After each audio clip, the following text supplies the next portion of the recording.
Hello, and welcome back to our podcast series on all things coaching in higher education. I'm your host, Tim Jansa, a certified leadership and organizational development coach and a higher ed professional of almost 20 years. My guest today is none other than the Independent Book Publishers Association award-winning and best-selling author of Dear White Leader, How to Achieve Organizational Excellence Through Cultural Humility, who also happens to be an experienced higher ed leader, fellow professional coach, and the owner of Apo Coaching and Consulting. Dr. Joel Perez and I met when we collaborated on a project last year, and I'm truly excited to have him on the show to talk about how we as coaches can affect equity-centered organizational change and address many of the structural issues facing our institutions. So let's cue the intro and let's get started.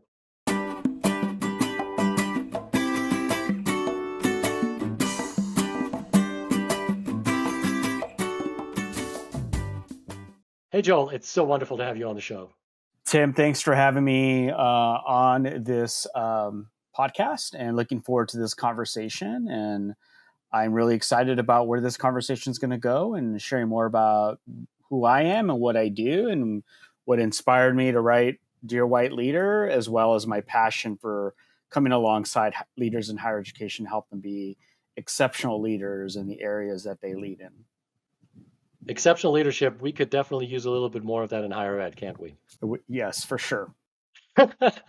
So, Joel, many people know you as an author, as a speaker, as a workshop leader, but what they may not know is that you actually have years of leadership experience as a college VP, dean of students, and DEI initiatives. Can you tell us a little bit about your journey, maybe from higher education leadership to executive coaching and eventual to authorship? And how are you leveraging that very diverse experience in your practice today? Yeah, so I'm one of those reluctant entrepreneurs, and what I mean by that is I thought higher education was going to be my vocation for my entire life, and so I worked really hard first at getting that doctorate, right? Because I knew that if I wanted to move up in higher education, having a doctorate would help open up doors for me to serve in key leadership roles. And that's what I set out to do. And student affairs was my background, the co-curricular, mentoring students, supervising leaders, which led me from being a hall director all the way to being a vice president and dean of students, and teaching along the way and working closely with faculty in the work that I was doing around creating more inclusive organizations, particularly in higher education. And like any time when you are in a senior leadership role, you serve at the pleasure of the president. And at my last role, we got a new leader, and very much it was their prerogative to bring on a new leadership group, which is fine. That was their right to do that. And so we decided it was best to move in different paths. And I, for one, thought I was going to land back in higher education. I'm based in Los Angeles. Our kids were really happy with their schools. We were happy with their schools. We didn't want to move. And so in that process, nothing was panning out. And I knew along the way, even before this, that I wanted to become a certified coach because I wanted to be able to upskill my supervision leadership skills. And I thought getting a coaching certification would help in that. And I do think it actually does. And I encourage leaders, if they're thinking about upskilling to become better leaders and supervisors, learning to use a coach approach is really important. But that's a whole other topic to address, and we may want to unpack that later. But in that process, I realized that I really wanted to come alongside leaders. And so I got certified and started coaching because I wanted to become a credentialed coach. One thing led to another. I started taking on clients, particularly in higher education, other higher ed administrators that were familiar to me or knew me because of my long experience, or I should say experience working in higher education and the brand that I had developed. And so people were seeking me out when I told them that I was coaching. And that continued to snowball. And now, since April, or I should say since August 2019, is when I officially launched Apo Coaching and Consulting, filed for a fictitious name, and launched the business. Started with coaching, executive and leadership coaching, and then I added consulting to the mix. And now I do training. And so the way I describe what I do is that I help leaders develop inclusive organizations in order to create a sense of belonging and the psychological safety in order to meet their professional and organizational goals. And I do that through speaking, coaching, training and development, and consulting. This whole idea of belonging, psychological safety, that's something that pops up in almost every conversation I have on this podcast. And of course, with professionals from all walks of life and in the higher ed space. I'm wondering, what is your view on the importance and the impact that that an environment has where people really belong and where they feel safe? What's the positive effect of that? I think we all have an opinion on that, but I would just love to hear yours. Yeah. Well, when I do workshops for various organizations, whether it's for-profit, nonprofit, higher education, I talk about the return on investment in creating a sense of belonging. Harvard Business Review published an article back, I believe, in 2019 on the impact of creating a sense of belonging and the impact that it has on retaining your talent, right? So if you want to make the business case for it, it saves you money to retain your talent as opposed to having to hire new talent.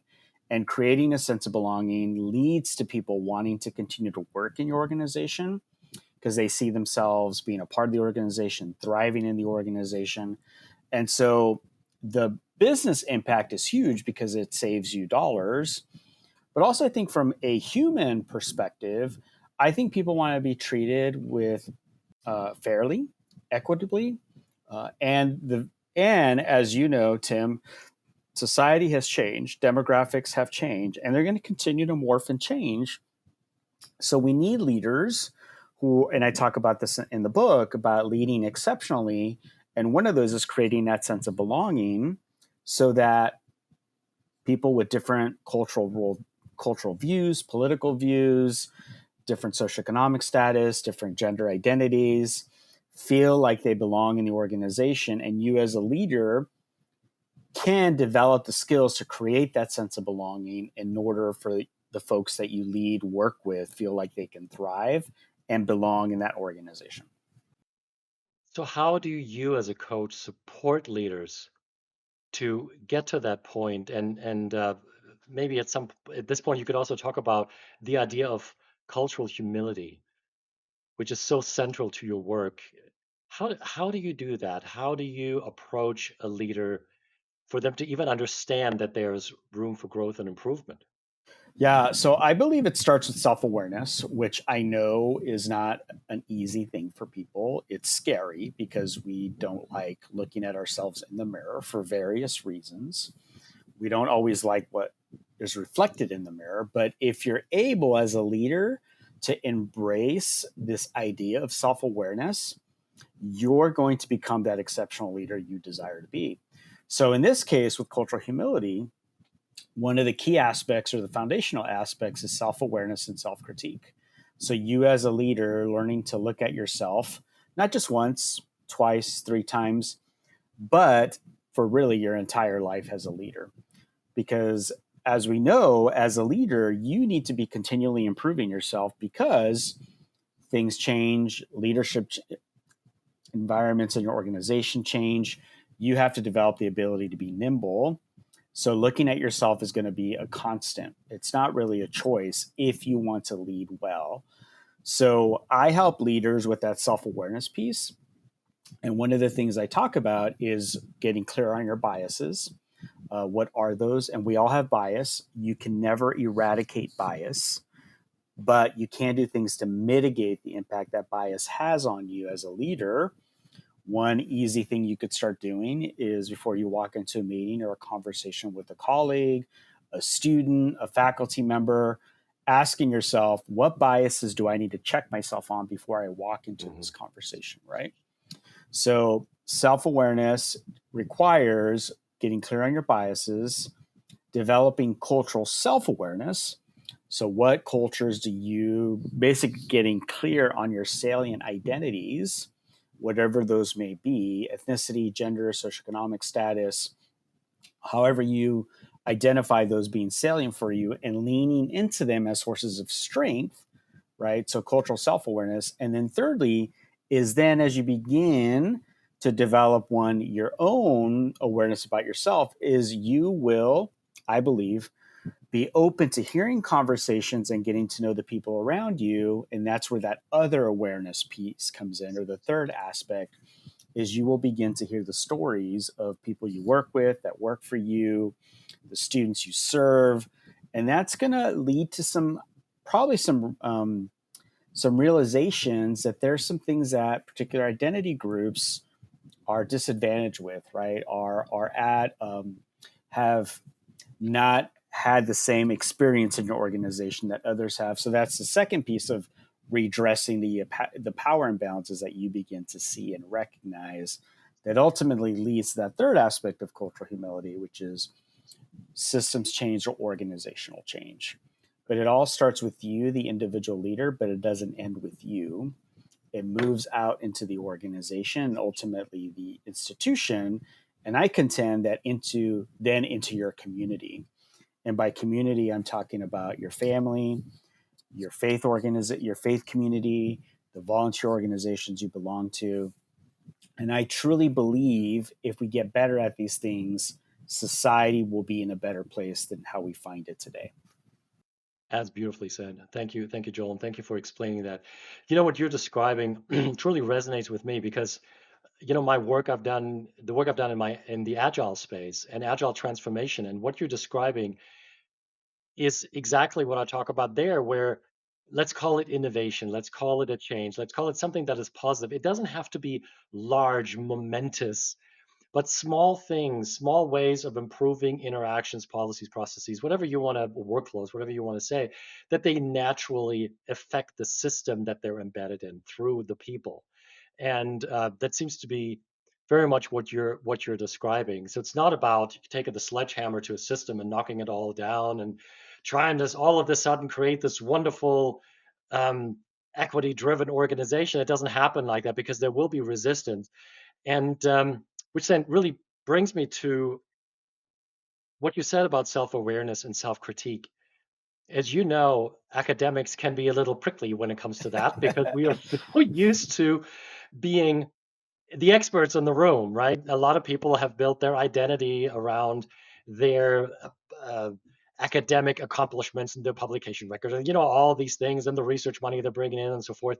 So a lot of them really are operating from a position of privilege and positionality. For example, being a full professor, have full tenure and everything. That is tremendous privilege, and is a positionality that makes it easier for you to exert your power and your influence, of course, and it makes it harder for others to reach you.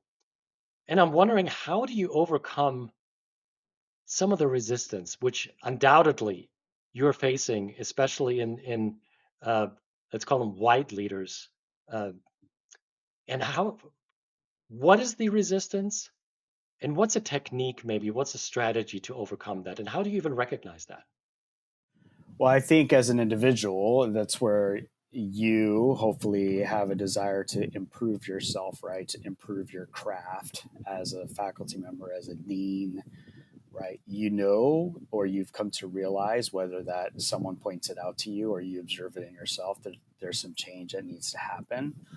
And so that's my hope, right? That is my aspirational hope for people. Now, if people aren't there yet and I'm leading or working alongside someone, is the ability to stay curious in those moments for you to help understand where that person is coming from and what might be the things that are blocking or getting in the way. And so I talk about I talk about developing a posture of curiosity, right? So on my shirt it says "Be curious, not judgmental." I love that. The idea is to remain curious or learn how to remain curious, not predatory curiosity, right? But genuine curiosity where you're seeking to understand versus seeking to convince. Because what I have found is that when people are asked questions of curiosity, as a coach, as coaches, we're trained to be curious, right? We are trained to ask. In that world, they're called powerful questions, right? Where you really are creating, hopefully evoking awareness, right? So in your questions, can you reframe the way you ask questions that are so they're open ended to create space for that other person and yourself to be reflective. Now, ultimately, like I said, that person may not change their view or perspective, but maybe you've created space for them to begin to realize what they're saying and for you to have a better understanding of what they're saying and even develop an approach if you really truly understand where that person may be coming from. The thing with privilege, what has helped me when I work with leaders, whether that's one on one or in group settings, is the way I talk about privilege, and I do this in the book as well, is the idea of earned versus unearned privilege. There are privileges that we have that we've earned. In my case, I earned a doctorate, which has opened up doors for me, right? Also allowed me to enter into a different socioeconomic status than the one I was raised in, right? That is earned privilege. The unearned privileges that I have is that I'm male, and I don't have to worry about where I walk at night or those kinds of things. I'm also a U.S. citizen, so I have the right to vote. That was unearned because I was born in this country, son of immigrants. So all that to say, when I talk about it in that way, people from dominant cultural groups, one, they appreciate that I acknowledge that and I talk about it in that way instead of telling people that they're privileged, right? And so I acknowledge that I have certain privileges. Structurally, there's some disadvantages that I have because of the way structures have been created and who created the structures. But what I have found when I talk about privilege in that way is that generally it's received well.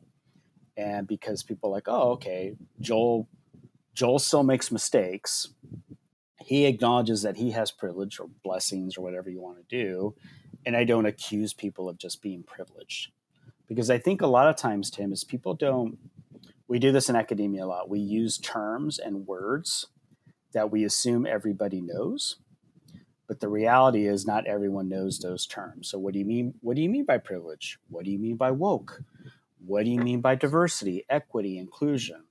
Right? Getting really good, those of us who are really seeking equity centered organizations or institutions, of defining what we mean and be willing to have that conversation where curiosity is used so that we walk away with a better understanding.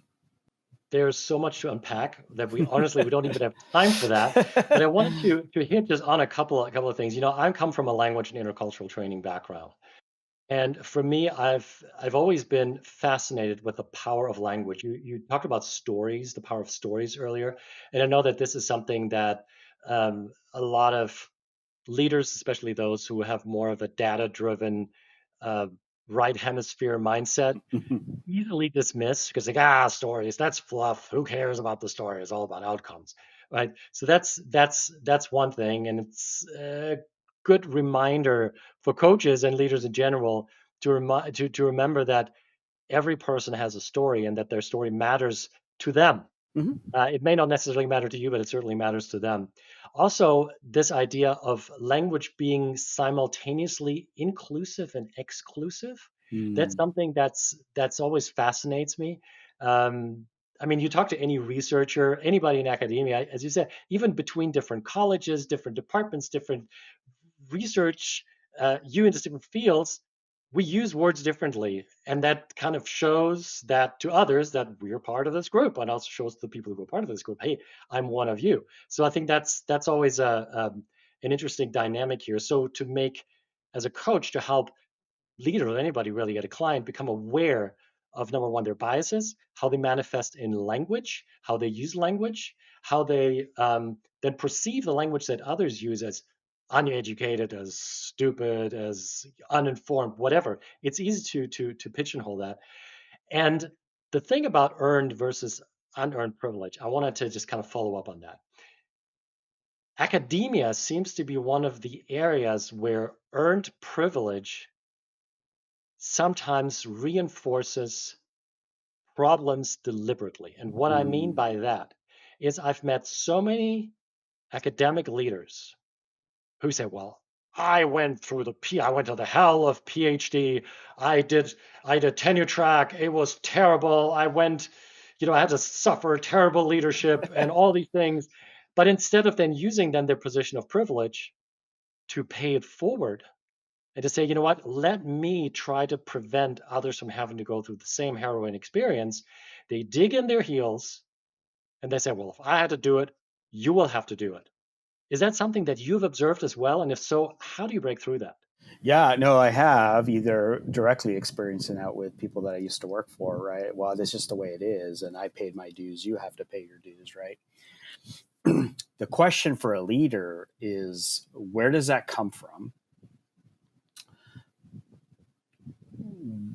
What are you losing or missing out on by thinking that way? What would you gain if you thought about it differently? Curiosity, right? Framing the conversation, framing it with questions. And this is not just cultural diversity, but generational diversity, right? Because we have a lot of new younger faculty member, junior faculty member, or employees who are coming into our organizations or institutions with a different frame or lens at looking at the world, right? So even if you're a person of color from a non-dominant group, if you want to use that language, you can still perpetuate the problem, right? Like, well, yeah, I had to do it this way, so now you have to do it this way. I go back to the belonging, right? If you're truly trying to create an equity minded organization with a sense of belonging, what are you communicating by asking yourself, what am I communicating by taking that posture? One, you may say to yourself, well, I just want to, make sure they understand they got to work hard. Okay, that's important, but how may they receive what you just said? One is you don't value them because they're younger, they're not paying their dues, which then could lead them to say, well, if you feel that way, why should I be here? Why should I pursue this experience, right? If I'm being treated this way. So I think that's how I have, really helping leaders, particularly those that are older, Gen Xers, boomers, to try to help them understand that they have to learn how to bridge the divide, right, generationally, and even, and as well as culturally, gender, sexual identity. If you do it for one, you could do it for all of them. But you got to learn the ability to recognize that you have those biases that are starting to play a role in the way you think and in the environment you're creating for people in your organization that ultimately is going to lead to people not having that sense of belonging or psychological safety they need in order to continue on and create the environment we want our students to feel like they can succeed in, right? Ultimately, it's about serving students. It's never about the intent. Yep. It's about the effect. Yep. Mm-hmm. And there's a long road and a very wide margin between these two, Mm-hmm. isn't there? And I There think is. awareness is so essential to get there. You brought up the what if scenarios. I recently did a little bit of work in that space where I talked about mindset shifts that can be accomplished by questioning and shifting assumptions. And one of the things that I found very useful as a coach is working with clients when before they go into, for example, a what they perceive and expect to be a difficult conversation, to say, so what are you assuming right now about the people you're going into? What are you assuming about the situation? What are you assuming about what is fixed, set in stone, and what isn't? And by asking these questions, I have found that some of my clients really do a lot of work very quickly and say, well, maybe if I assumed that, maybe they do believe, they do want to do the right thing and not just follow procedure or whatever. It's like, yeah, just use that to go into that conversation.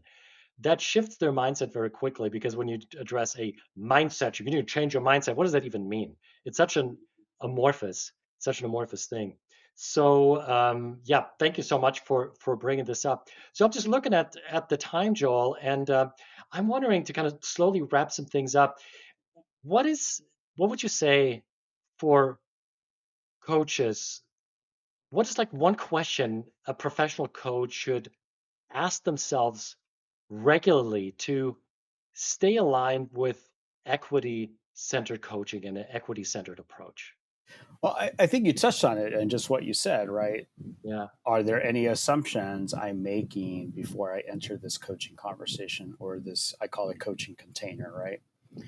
I lean into the work of Scott Shigeoka, which wrote the book Seek up here, which is learning to detach yourself from your assumptions, biases, and certainty, right? And so asking yourself as a coach, what assumptions do I need to detach myself from? What biases do I need to check? How do I stay curious? And am I confident enough if I notice my client sharing with me some things that may be disadvantaging some of the people they lead or some of the students that they serve or teach, right? If they're in the classroom. And learning to be curious, I also think breathing is really important before you walk into a coaching session so you can be fully present and centered. And I think those things, as small as they seem to people, aren't done enough, but I believe would be helpful in conditioning ourselves to getting better. And I believe we need to recognize that this doesn't happen overnight, right? It's not like you can flip a switch. You have to start incrementally as a coach to build your skill set, build your capacity to coach with an equity centered mindset, particularly working with clients in academia. I'm reminded by what you're saying that when we work with a client, that person opposite us, and it's not just us working with clients, any leader who interacts with somebody, that person opposite us at that moment is the most important person in the Yes. world Mm-hmm, for us. mm-hmm, mm-hmm. That's right. And they have a story. And I think to remind ourselves of that as coaches, I think that brings a certain level of humility Yep. into the conversation. I think of as leaders as well. Joel, you mentioned the book Seek. Is there another framework, or maybe several frameworks or something that you would recommend for coaches to consult, maybe to draw from in their practice if they wanted to be a little more equity centered than they currently are? Yeah, I think Seek is a good book. I think my book also would open up some would open up a way to think about the way you coach, right? From learning to coach exceptionally is when I do these workshops for coaches. That's how I frame it, right? So Seek, curiosity, which you can. There are several TED talks around curiosity, right? Because I think if we learn and build our capacity to coach with curiosity, truly coach with curiosity, I think we would be the coaches that we desire to be, and we would attract clients that we want to attract, right? And I would say those are some things and things that people can read. I also think learning how to listen. So I look at the work of Hard, isn't it? I look at the work of Oscar Trimboli around how to deeply listen, right? I use his material in my book as well. Uh, the other book that comes to mind is Did That Just Happen? Which is written by a couple of I think either medical faculty or doctors at Harvard, around how do you recover when an organization or a person makes mistakes, particularly in working cross culturally, right? And those are some resources that people can draw on that I believe would be helpful in helping them think through how to become a more inclusive coach and equity-centered or equity-minded. I really appreciate that. And I think we're going to add those to the companion site as well with the links so that our listeners and viewers can check those resources out themselves. So Joel, in closing, one thing that we haven't really addressed is the fact that DEI in all industries is really under pressure and under strain. What words of encouragement, to use a to take a coaching lens and looking forward, right, and trying to find something positive, what words of encouragement would you find for coaches and professionals in the DEIB space to just keep going? Yeah, what I've shared with coaches and people, particularly those of us from underrepresented communities, underestimated communities is a new term I'm using, is I would say, I believe, yes, we've had to shift the way we talk about it, but the work still needs to get done. We still have leaders who want to get better. They want their organizations to get better, but still feel stuck and don't know what to do. And they need people like us who want to and can walk alongside them if we're ready to do the work. I also believe that the extremes, one way or the other, the pendulum is going to start moving back towards the center. And I believe as coaches, as consultants, we have to do our work with that in mind, with that optimism, or else we're going to continue or could potentially end up in dark places. Then we're not helpful to our clients that we hope to serve. Joel, thank you so very much for your time. Everybody, it's an amazing book. Get it. It's a great resource also for coaches. And Joel, I really value your time, your wisdom, for you taking time out of your busy schedule to share this with our coaching colleagues and with people in the DEIB space in general. So thank you again. And thank you all so much for watching and listening. If you enjoyed today's episode, please click the like button and subscribe to this channel. Your support really means a lot to us. And as always, you can find more information on this episode, our guest, and today's topic at our companion website, higheredcoaching.us or leadershipimagined.com/podcast. See you next time, and keep making a difference, one client and one conversation at a time.